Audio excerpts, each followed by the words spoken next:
Cool. All right. Well, hi everyone. My name is Stephen Bucher. I'm part of the PowerShell team. I wanted to go and take this time to talk a little bit about PSReadline and some tips and tricks around it, just because I think it is a very, very powerful module that everyone here uses, and I don't know if everyone actually utilizes all the things that it brings. PSReadline is an inbox module with PowerShell that, actually, let me go back up to the top here about PSReadline. There you go. Here's a little bit of a list of kind of the stuff it does for your command line editing experience. Everyone sees the syntax color highlighting that we do for PSReadline. We do some error notifications, custom key bindings, different edit modes for different key bindings that you might be familiar with, such as VI or Emacs. We do some stuff with history. We do undo, redo, all sorts of these really cool stuff.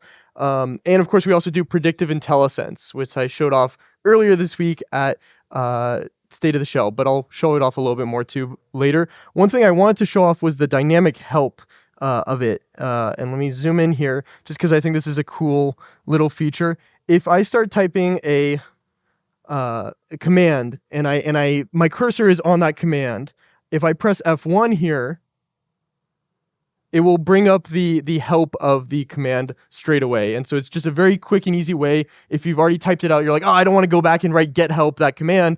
I can do this inline by just pressing F1 while my cursor is on that particular command. We also have this for kind of, localized parameters, right? So say you have a parameter, you want to understand what that parameter wants to do more. If I do Alt H, I can get a focused one. And let me get, oh no. Here we go. There we go. There it is. So we can get the specific description and kind of details of the parameter that way. And so that's pretty helpful if you're typing out a command and you want to make sure you understand what's going on with it. And so I use that a lot in my daily work if I'm playing around with commandlets and stuff, and I've used something that I've never used before.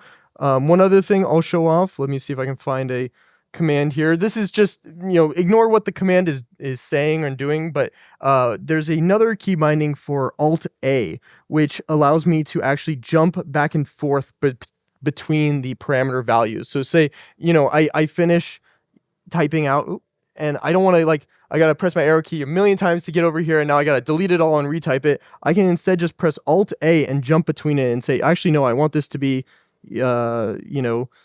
tab or whatever. I can just swap very quickly between the two that way. So they're just very easy quality of life key bindings that are very helpful for PSReadline.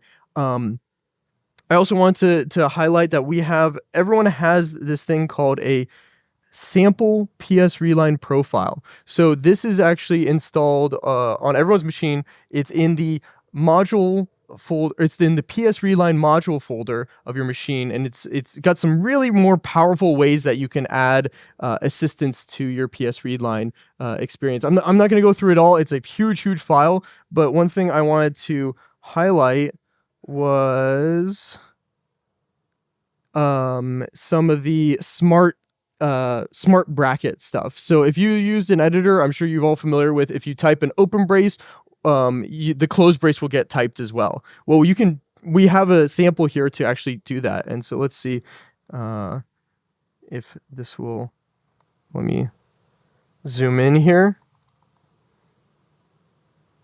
And is that clear enough? There we go. So I have this saved in my profile. So every time I start up, it will register these. It's a key binding that does this. But if I type, open brace, you'll see the closing one is typed as well. And it will also be, if I type the closing one, it won't double type it. So it's the same kind of experience you'd feel in an editor. So it's just a small quality of life thing. This works with quotes. This works with single quotes, double quotes, open parentheses, close parentheses, whatever you want. That is the, oh man, it's like, but I would say just highly recommend checking out the PSReadline documentation. We've made some awesome updates lately to have some more key examples for how to use these key bindings. Check out the sample profile. It's on your machine. It's got well-documented things. And 4, 3, and that's it. Yeah. There we go. Thank you. Right on time. Awesome. Awesome.